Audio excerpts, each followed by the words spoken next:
chapter number 1, Introduction of Electrical Energy. So in this world, the energy is available in the form of mechanical energy, chemical energy, light energy, heat energy, and electrical energy. So out of them, this energy, electrical energy, is widely used because electrical energy generated in bulk, and this electrical energy is transferred from one place to another place through wires, and this electrical energy is also converted into mechanical energy, light energy, and heat energy. So in this chapter we will study about the source of electrical energy, charge, current, EMF, resistance, work, power, energy.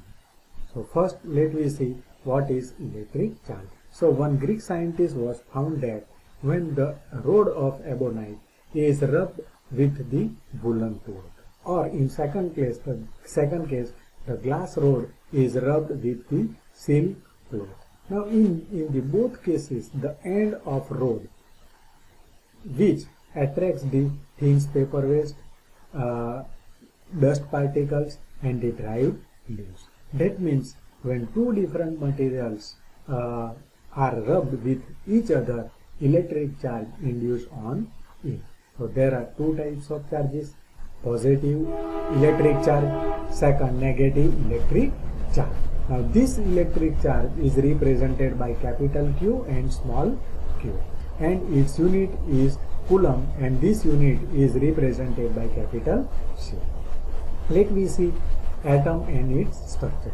Now the solid, liquid, or gaseous matter consists of small or thin particles, which is called molecules. Now this molecules is also consist of small particle, which is called atom.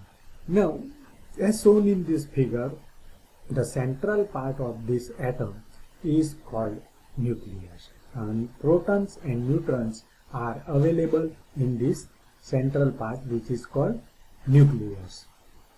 Now the proton has positive charge and this neutron has no charge. Now the electrons are continuously revolved around this nucleus in elliptical shape, and the charge of this electron is negative. Now the diameter of this atom is approximately 10 raised to minus 10 meter, and the diameter of this nucleus is approximately 10 raised to minus 15 meters. Now according to this mass, the electrons are very lightly. That means the mass of these electrons is negligible, and the mass of this proton and the neutron is 1837 times greater than the mass of electron. So we can say that the total mass of this atom is due to the mass of the proton and neutron. So here that means the mass of this atom depends on mainly the mass of proton and neutrons. Now each and every matter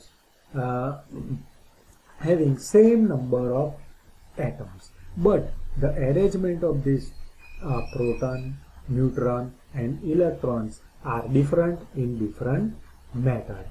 So that means one matter is different to the another matter. Now the numbers of this number of protons and the electrons is same in the atom. So that's why we can say that this atom is electrically neutral. So that means that we cannot say that this atom is positive or negative, because both are having same number of charge. That means proton having positive charge and electron having negative charge. The value of this both proton and electron is same. So and the sign is different. Proton having positive and electron having negative. So that means the atom is electrically neutral. Now this number is called atomic number, which is represented by capital Z. When the addition of proton and neutron is called atomic mass number, which is represented by capital A. So to find out the numbers of neutrons in the atom by using A minus Z. Now any matter is represented by this way. A, it is nothing but atomic mass number, and Z is the atomic number. So here we can see the different types of matters. Oxygen having 8, Z is equal to 8. That means atomic number. So 8 electrons are available in this different orbit. Similarly, carbon 6 is the atomic number and 12 is the atomic mass number. Now similarly for the copper. Now electrons are revolved around nucleus in the different orbits. That already we have seen. Now the 2 into n raised to 2 electrons are filled in each and every orbit, where n is the number of orbits.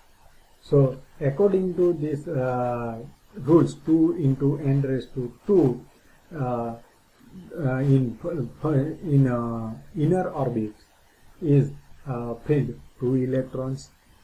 Then a second orbit, 8 electrons are present. Similarly, third orbit having 18 electrons and fourth orbit having 32 electrons. But in the outermost orbit cannot be filled more than 8 electrons, and the electrons are in the outermost orbit is called valence electron. Let me see charge and mass of electron. The charge of electron is 1.602 into 10 raised to minus 19 coulomb, and already I told you the charge is denoted by capital Q or small q, and its unit is C, and it has 9.108 into 10 raised to minus 31 kg per mass. Now what is the bound electron and free electron? So already I told you the inner orbit around nucleus are completely filled. Here you can see that it is completely filled because the most inner orbit having only 2 electrons, and it is completely filled. Completely filled. Then another orbit is filled. So whatever the remaining electrons are available, which are filled in the next orbit. According to these numbers of electrons available in the matters, its outermost orbit may be completed or incompleted. If the outermost orbit having filled complete electrons, that time it is called bound electron. So do you understand? If the outermost orbit is completely filled, then whatever the electrons are available in outer orbit is called bound electron. If the outermost orbit is not completely filled, that time this electron is called as a free electrons. Now these free electrons can move easily from one atom to another atom without sticking to a single atom.